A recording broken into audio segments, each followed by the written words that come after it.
बात वाङ्मय में कहा गया है। सोचा जानई कल्याणम, सोचा जानई पावगम, उभयम जानई सोचा जंग छेयम तंग समायरे। सुनना ज्ञान का एक साधन है और सुनने का साधन श्रोत्रेंद्रिय, कर्णेंद्रिय यानी कान होते हैं। हमारी पांचों इंद्रियों में ज्ञान को प्राप्त करने के साधनों में संभवतः कान और चक्षु, इन दो इंद्रियों का बड़ा योगदान होता है। अन्य इंद्रियों से भी ज्ञान तो होता है। घ्राणेन्द्रिय से गंध का विज्ञान होता है, रसनेन्द्रिय से रस स्वाद का बोध होता है और स्पर्शनेन्द्रिय से स्पर्श का ज्ञान होता है। इनका भी योगदान है तीनों इंद्रियों का। परंतु संभवतः सुनकर के जो जानकारियां दुनिया की मिलती हैं, अध्यात्म की मिलती हैं, विभिन्न विषयों की मिलती हैं, और देखने से जो ज्ञान होता है, उतना ज्ञान शेष तीन इंद्रियों से उस रूप में नहीं होता है। इसलिए श्रवणेन्द्रिय, कर्णेन्द्रिय के द्वारा हम सुनते हैं और सुनने से कितनी जानकारियां मिल जाती हैं, मिल सकती हैं। साधु का प्रवचन होता है, एक साधु बोलता है, कितने कितने प्राणी उस प्रवचन को सुन लेते हैं। मनुष्य सुनते हैं, कोई पशु पक्षी भी सुने तो सुन ले, हो सकता है सुन ले, और पता हो न हो कोई दिव्य शक्तियां भी तीर्थंकरों का और का प्रवचन कोई सुन ले तो सुन ले। तो देव शक्तियां, त्रियंच शक्तियां, त्रियंच प्राणी मनुष्य हैं ही। कितनों को एक महात्मा चारित्रात्मा का प्रवचन एक साथ एक व्यक्ति, एक साधु बोलता है। वक्ता तो एक है, श्रोता तो अनेक हो सकते हैं। कहीं कहीं वक्ता अनेक हो जाए और श्रोता एक हो जाए। सुनने वाला मूल एक आदमी और बोलने वाले एक साथ अपनी अपनी एक साथ गीतिकाएं, कोई गीतिका गाए मिलकर के, मान लो श्रोता एक ही है, तो वक्ता अनेक और श्रोता एक भी हो सकता है। पर प्रायशः वक्ता एक कम और श्रोता ज़्यादा प्रवचन आदि कार्यक्रम में होते होंगे। तो वक्ता और श्रोता इन दोनों का एक संपर्क होता है। तो जो श्रवणेन्द्रिय है उसका हम बढ़िया उपयोग करें कि श्रवण शक्ति जब तक ठीक है, श्रवण शक्ति कमजोर भी पड़ सकती है, कुछ अवरोध आ सकता है। पहले जितनी तेज रहती है बाद में कम पड़ सकती है। तो श्रवण शक्ति जब तक उपयुक्त है, सुनने के लायक है, तब तक उसका समुचित रूप में बढ़िया उपयोग कर लेना चाहिए। कि कान है कोई अच्छा प्रवचन, अच्छी बात कोई आ रही है, कोई कह रहा है, अनुकूलता है तो सुने, ध्यान से सुने, अच्छी बात में कोई बढ़िया शिक्षा मिल जाए। तो शास्त्र ने कहा सुनकर कल्याण को जानता है। आदमी सुनकर कल्याण को जान लेता है, और सुनकर पाप की बात को भी आदमी जान लेता है। जहाँ तक जानना है वहाँ तक तो ठीक है, पाप को भी जान लेना ठीक इसलिए है कि जान करके पाप से बचे। पाप को जान लिया, अब पाप से बचे, तो बचने के लिए पाप को जानना भी ठीक है। तो कल्याण और पाप दोनों को सुनकर आदमी जानता है। फिर जो श्रेय है, ठीक है, अच्छा है, उसका समाचरण करना चाहिए। तो श्रोता है, श्रोता का श्रोतृत्व तभी सार्थक हो सकता है कोई वक्ता मिले, कोई बोलने वाला मिले। बोलने वाला है ही नहीं, आवाज कोई आ ही नहीं रही है, तो श्रोता का श्रोतृत्व उपयोग में नहीं आता है। तो श्रोतृत्व और वक्तृत्व, अच्छा वक्ता चाहिए तो अच्छा श्रोता भी चाहिए। अच्छे वक्ता का अपना महत्व है तो अच्छे श्रोता का भी अपना महत्व। श्रोता अच्छे नहीं हैं तो वक्ता का बोलना ज़्यादा सार्थक भी नहीं होता। परिषद और शांति विशेष कोई बात नहीं, ऐसी परिषद हो और अच्छा कोई वक्ता, त्यागी, ज्ञानी, कोई चारित्रात्मा जैसा प्रवचन करे तो कितना अच्छा एक लाभ का कार्य हो सकता है। बोलना कैसे, यह तो कला है ही। कैसे बोलना, तो कैसे सुनना, यह भी एक कला हो सकती है कि सुने कैसे। सुनना है, मान लो 1 घंटा त्यागी चारित्रात्मा का प्रवचन हो रहा है, होने वाला है, हो रहा है। अब सुने कैसे, बोले कैसे, यह तो वक्ता के लिए बात हो गई। बोलना कैसे, तो सुने कैसे, यह श्रोता के लिए बात होती है। श्रोता बैठे हैं तो वो तो 2 आपस में कोई बात में लग गए, 2-3 कोई बात में, 2-4 कोई बात में लग गए, आपस में बातें करते हैं। तो वक्ता का वो मानो वाणी रूपी जल आ रहा है, वो यूं ही बह जाता है, इतना प्रवेश नहीं करता। मेघ बरसता है, बाल्टी कुंड ऐसा कुछ है नहीं, तो पानी तो बरसार बह गया, चला गया। खेत आदि में काम आया तो आ गया, आपके घर में तो वो क्या, पानी तो आया और बह गया। न कोई बाल्टी रखी, न कोई कुंड है घर में, तो वो न कुंड में आएगा न बाल्टी में आएगा, तो पानी फिर यूँ बह सकता है। यानी इतनी सार्थकता पानी की घर के लिए न भी हो। कुंड में आ गया, पालर पानी हो गया, अब पीने में काम आ सकता है। बाल्टी में भर लिया तो भी पीने में, नहाने में और में कोई काम आ सकता है। कई लोग तो बरसात में ही नहा लेते हैं, बरसात में खड़े हो गए, वहाँ वर्षा के पानी से ही मानो नहाना हो जाए।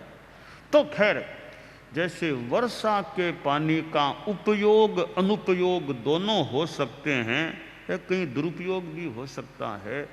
तो वक्ता का जो वाणी रूपी, भाषण रूपी जल बहता है, उसका भी कोई उपयोग करे कोई न करे, कोई ध्यान से सुनता ही नहीं है।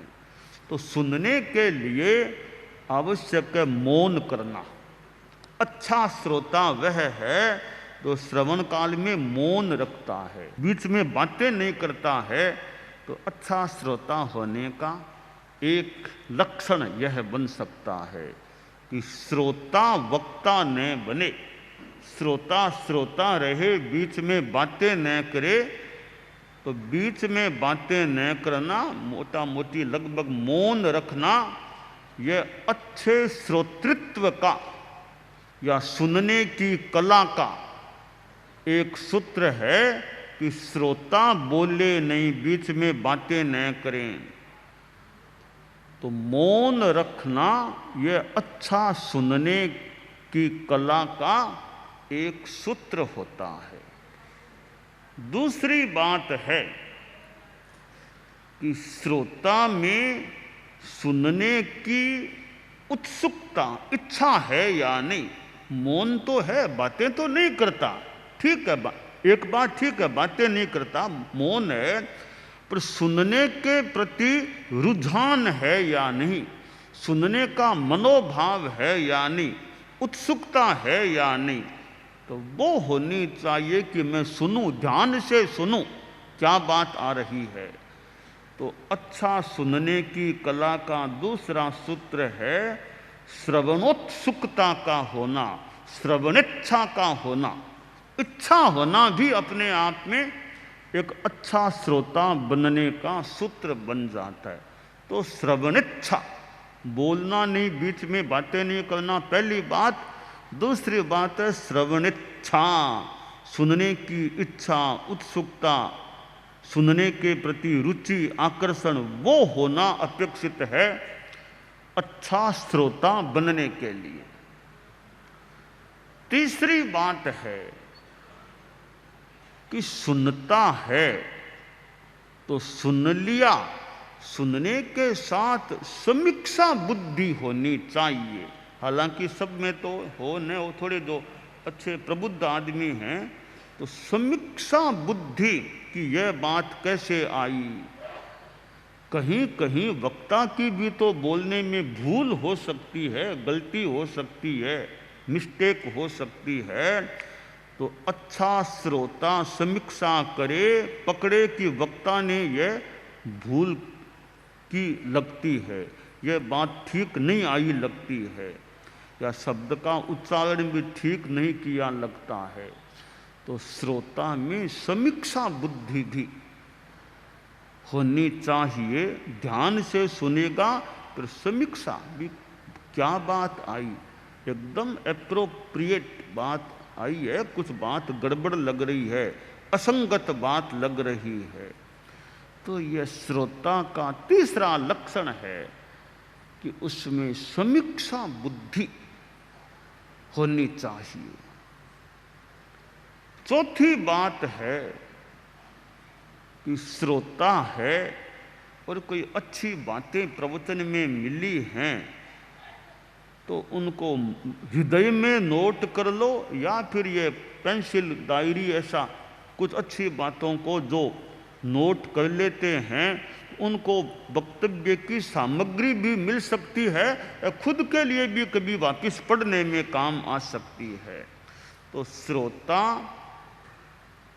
अगर उपयोगिता लगे तो साथ में नोट, मन में नोट करो। मन में तो इतना याद रहे न रहे तो फिर कॉपी आदि में कोई हमारे जैसे संत लोग और हैं, ये अच्छी बात है, नोट करते जाओ, खजाना हो सकता है। कई बरसों तक बड़ों को सुना, कई बातें इकट्ठी हो गई, तो अपने खुद के जीवन के लिए भी मान लो काम आ जाए, कभी और व्याख्यान देना पड़े तो वो सामग्री उनके भी व्याख्यान में, वक्तव्य में काम आ सकती है। गुरुदेव तुलसी को मानो जिन्होंने सुना, आचार्य श्री महाप्रज्ञ जी को सुना कि वो कैसे बोलते, कैसे फरमाते, फरमाने का शैली तरीका क्या रहता था, कौन सी कहानी किस विषय में फरमाई थी, कौन सा श्लोक, अमुक श्लोक मैंने गुरुदेव से सुना था, आचार्य श्री से, तो वो कई बार सुने हुए हमें वर्षों तक दिमाग में हमारे रह सकते हैं। क्या कई वर्षों पहले मैंने गुरुदेव से यह बात सुनी थी, यह श्लोक सुना था, यह घटना सुनी थी, उनके मुख से सुनी थी। तो श्रोता ग्रहण करके रखे और सुरक्षित भी, खास खास बात को सुरक्षित रखने का भी प्रयास करे। आम श्रोता इतना नहीं भी करे तो खास, और जिनको अच्छा विकास करना तो वो ग्रहण करके रखें, ग्राहक बन जाएं, ग्राहक बुद्धि से सुना और ग्रहण कर लिया। तो मौन रखना और सुनने की उत्सुकता, इच्छा का होना, समीक्षा बुद्धि का होना, 3 बातें। चौथी बात है उनको संग्रहण कर लेना, उनको संग्रहण करना। और श्रोता अच्छा है, यह श्रोतृगण परिषद सुनने में अच्छी है, तो कई बार वक्ता का भी और बोलने का मन प्रश्न, और बोलूं, जनता बहुत अच्छी ध्यान से सुन रही है, इतनी जनता है, थोड़ा और भाषण कर दें, इतनी जनता को, इतनी जनता तो थोड़ी पुराने जमाने की बात हो गई होगी, इतनी जनता, इतनी जनता, ये थोड़ी पुराने जमाने की बात हो गई एक संदर्भ में। आज से 50 साल पहले तो देख लेते, मान लो भी ओहो इतनी जनता है, थोड़ा बखान और दें, बड़ों को भी अर्ज करें, पधारी, इतनी जनता, आज इतनी जनता। पर आज के ज़माने में ये इतनी जनता तो इतनी सी है, बाहर कितनी जनता सुन रही होगी। बाहर की जनता, 50 वर्ष पहले यह बात संभवतः नहीं थी कि बाहर सुन रहे हैं, लाइव बाहर एक साथ सुना जा रहा है। पर आज स्थिति बदल गई है, सामने भले 25 आदमी बैठे हैं, बाहर पता नहीं 25,000 हैं, कितने हैं ज़्यादा जो सुन रहे होते हैं, अब सामने कितने हैं, ये बात अब थोड़ी कमज़ोर पड़ गई, गौण हो गई। प्रवचन आदि में हमारे बाहर मर्यादा महोत्सव हुआ, यहाँ भी परिषद थी, अब यहाँ से कितनी गुणी, कितने ज़्यादा लोग पता नहीं, देश विदेश। अभी वो साध्वी वरिया बता रही थी कि वो समणिया जो अमेरिका गई है, कि कोई संवाद आया होगा, कोई बातचीत, कोई संवाद आया, तो समणियों ने क्या बताया है कि पहला, यानी उनका तो पहला ही मर्यादा महोत्सव था समणी दीक्षा के बाद, वो यहाँ थी नहीं, प्रोग्राम देख रहे थे हम, जब ये आया कि अब लेख पत्र बोलना, का समणिया बोली, हम भी पंक्ति में वहाँ खड़ी हो गई, हम भी पंक्तिबद्ध होकर के वहाँ खड़ी हो गई लेख पत्र। तो लेख पत्र जब हमारा नाम आया कि सेंटर की घोषणा की, तो हमने फिर वंदना करके सेंटर की घोषणा को स्वीकार कर लिया। तो इसलिए अब सामने कितने हैं, सामने साधु साधुआं इतने, न्यारा वाले पता नहीं कितने सुन रहे होंगे, देख रहे होंगे। तो ये अब इतनी जनता सामने है, ये प्रत्यक्ष की बात है, परोक्ष में कितनी जनता है वो अलग बात है। और पता नहीं परोक्ष में और कौन कौन, कोई आत्माएं भी कहीं आसपास कोई सुन रही है तो भी केवल ही भगवान जान सकते हैं न हैं, जो भी है। तो ये अच्छा श्रोता बनना, सुनने की कला, बोलने की कला के सूत्र होते हैं, तो सुनने की कला के भी सूत्र, पहला सूत्र कि श्रोता मौन रखे, बातें न करे, अनावश्यक मौन भाव रखे। दूसरी बात, श्रवणेच्छा हो, सुनने की उत्सुकता हो कि मुझे सुनना है।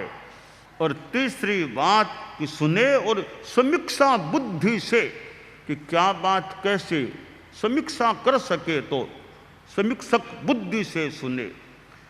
और फिर हृदयंगम करना, नोट अपेक्षित लगे तो मन में नोट कर लो, कोई साधु लोग हमारे डायरी आदि में भी नोट करे तो कोई कर ले, साधियाँ आदि कोई, तो जितनी अपेक्षा लगे तो नोट, ताकि सामग्री फिर कभी काम आ सके, देखी जा सके।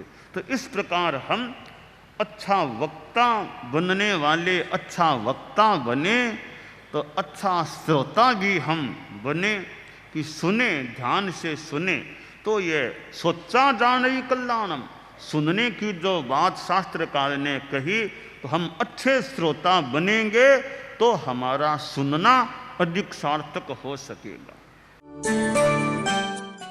एकाग्रता तन्मयता अपने आप को मंगलमय अनुभव करते हुए नमो अरहंताणम, नमो सिद्धाणम, नमो आयरियाणम, नमो उवज्झायाणम, नमो लोए सब्बसाहूणम, एसो पंचणमुक्कारो सब्ब पावपणासनो मंगलाणं च सब्बेसिं पढ़मं हवइ मंगलम। चत्तारि मंगलम, अरहंता मंगलम, सिद्धा मंगलम, साहू मंगलम, केवलिपन्नत्तो धम्मो मंगलम। चत्तारि लोगुत्तमा, अरहंता लोगुत्तमा, सिद्धा लोगुत्तमा, साहू लोगुत्तमा, केवलिपन्नत्तो धम्मो लोगुत्तमो। चत्तारि शरणं पवज्जामि, अरहन्ते शरणं पवज्जामि, सिद्धे शरणं पवज्जामि, साहू शरणं पवज्जामि, केवलिपन्नत्तं धम्मं शरणं पवज्जामि। धम्मो मंगलमुक्किट्ठम् अहिंसा संजमो तवो देवावितं नमंसन्ति जस्य धम्मे सयामणो। च इत्ता भारहं वासं चक्रवट्टी महिद्धियो सन्ति सन्ति करे लोए पत्तो गइमणुत्तरम्।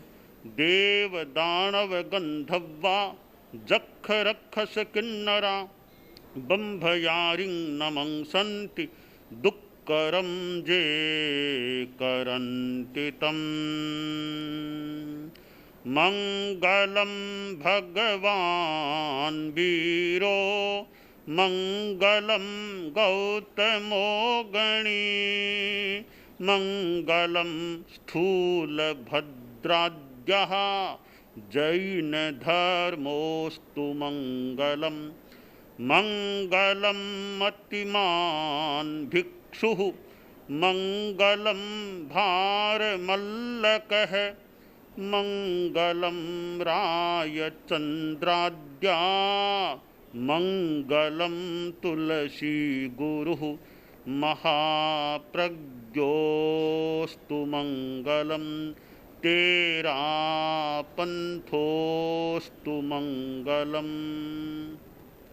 विघ्न हरण मंगल करण स्वामी भिक्षुनो नाम।